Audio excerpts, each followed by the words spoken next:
President Marcos has certified as urgent the postponement of the parliamentary elections in the Bangsamoro region. This comes after Senate President Chis Escudero revealed in a press conference that the upper chamber is determined to pass the measure on third reading next week. With this, the COMELEC will no longer proceed with printing the ballots for the BARMM polls. The poll is intended for BARM residents to finally elect their own 80-member parliament, who will then choose their chief minister, deputies, and wali or ceremonial head.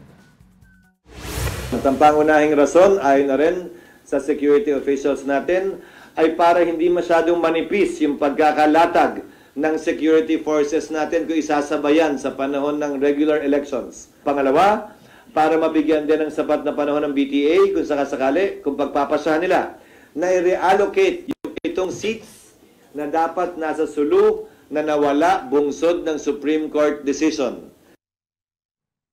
Now let's get some reactions from COMELEC. Spokesperson Attorney Rex Laudianco is now on the line joining us on Brunch. Attorney Rex, thank you for joining us. Magandang umaga po Sir Angelo, Mag-Angela at sa lahat po na taga-subaybay ng Brunch. Good morning.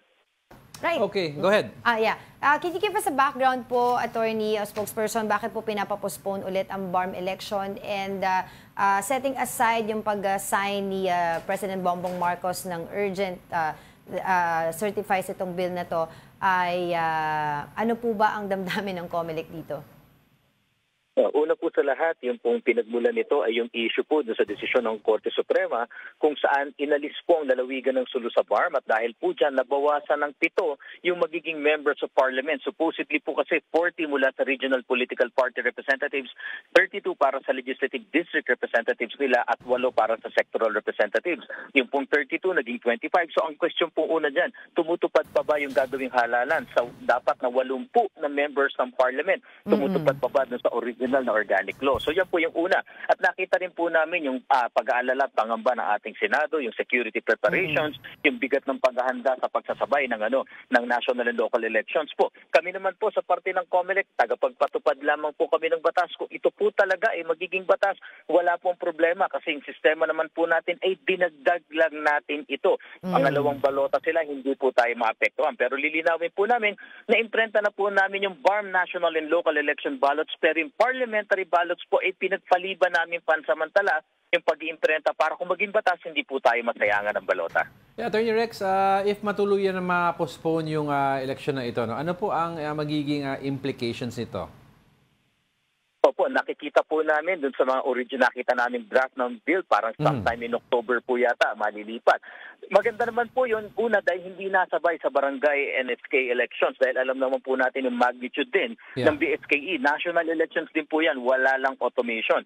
Ang maganda po dito, makatututok po ang COMELEC ng paghahanda, pati ang ating security forces mapapaghahandaan din. At kami po sa isang banda ay mas lalo nating maipapaunawa, mas mahabang panahon para sa voter education, maipaunawa sa mga BARM voters para saan ba talaga yung parliamentary elections, sino ba ang boboto nila, ilan ba ang boboto nila at para saan yung bago nilang parliamentary government na itatatag. So yun po, ang isang side lang po nun, yung natipid po sana natin sa pagsasabay sa national and local elections ay mawawala.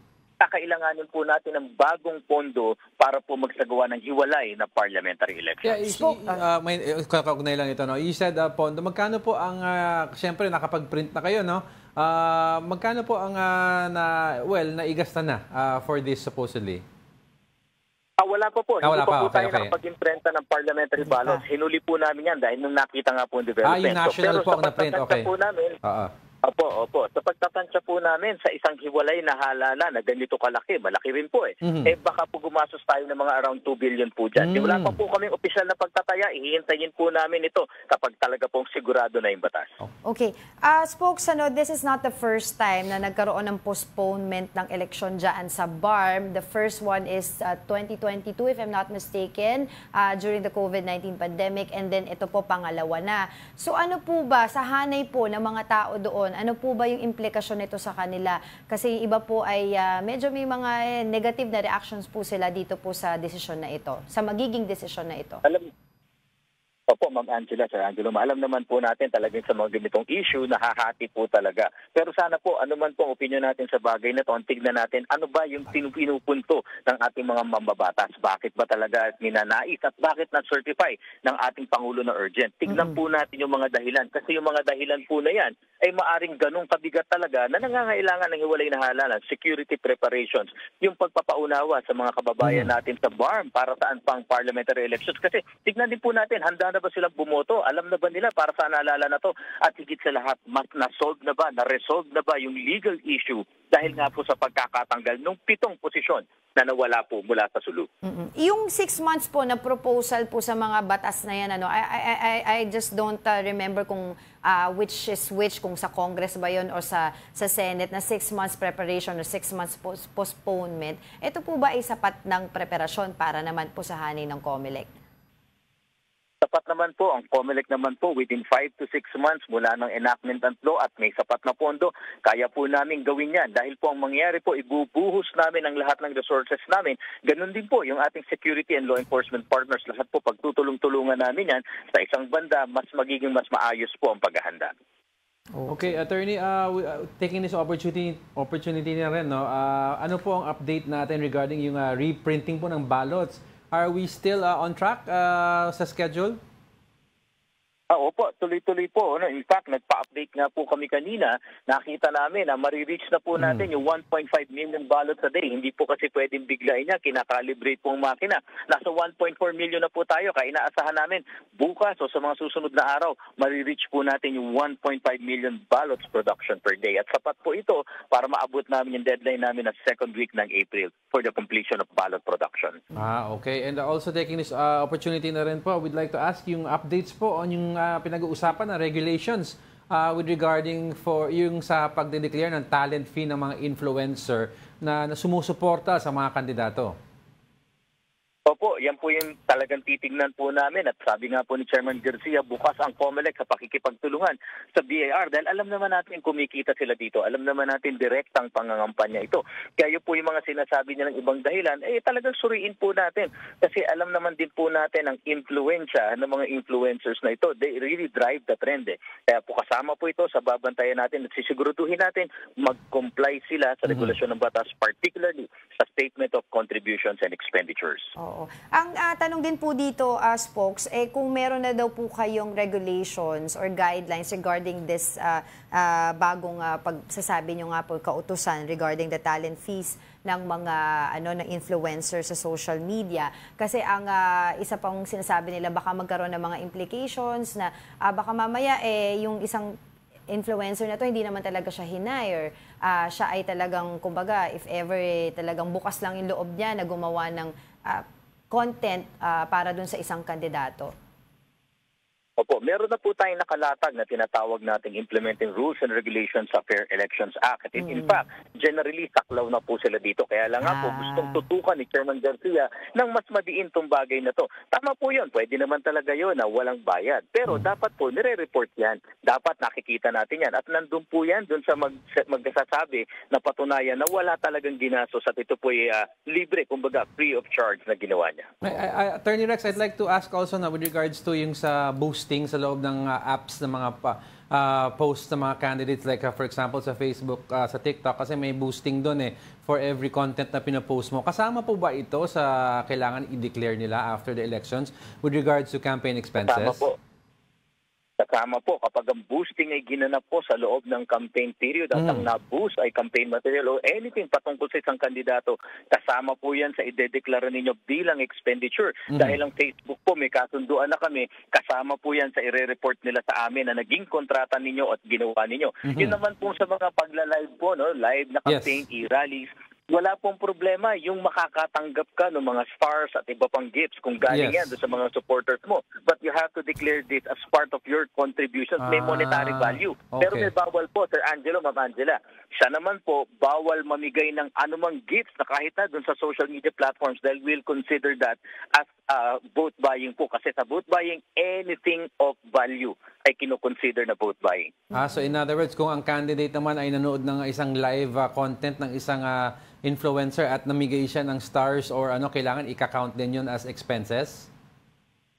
Actually, bawal po yun. Bawal po siyang mamigay ng stars. Pero pwede po siyang tumanggap. At ito po idedeklara niya bilang natanggap na contribution. Okay.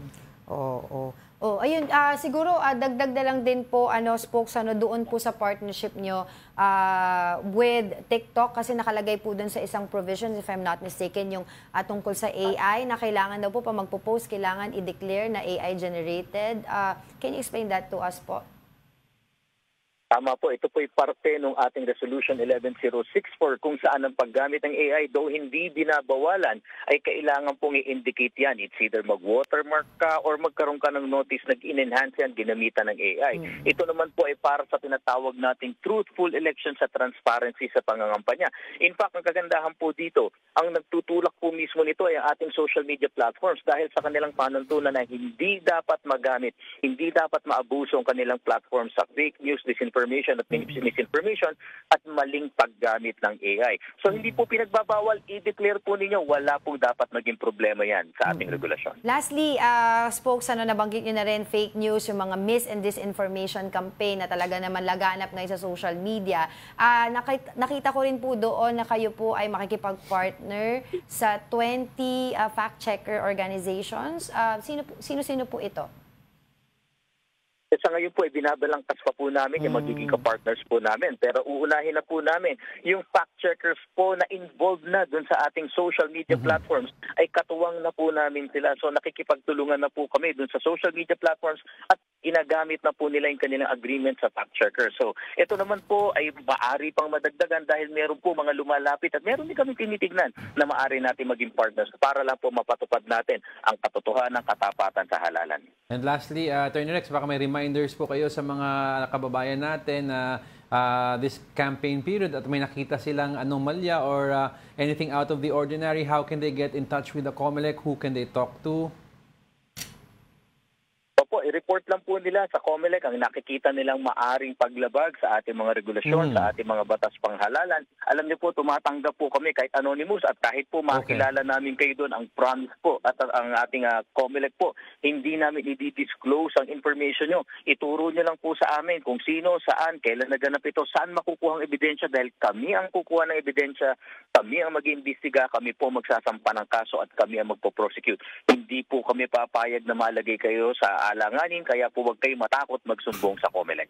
Right. Thank you for that. COMELEC spokesperson, Attorney Rex Laudianco. It's nice to have you on the show again. Maraming salamat po.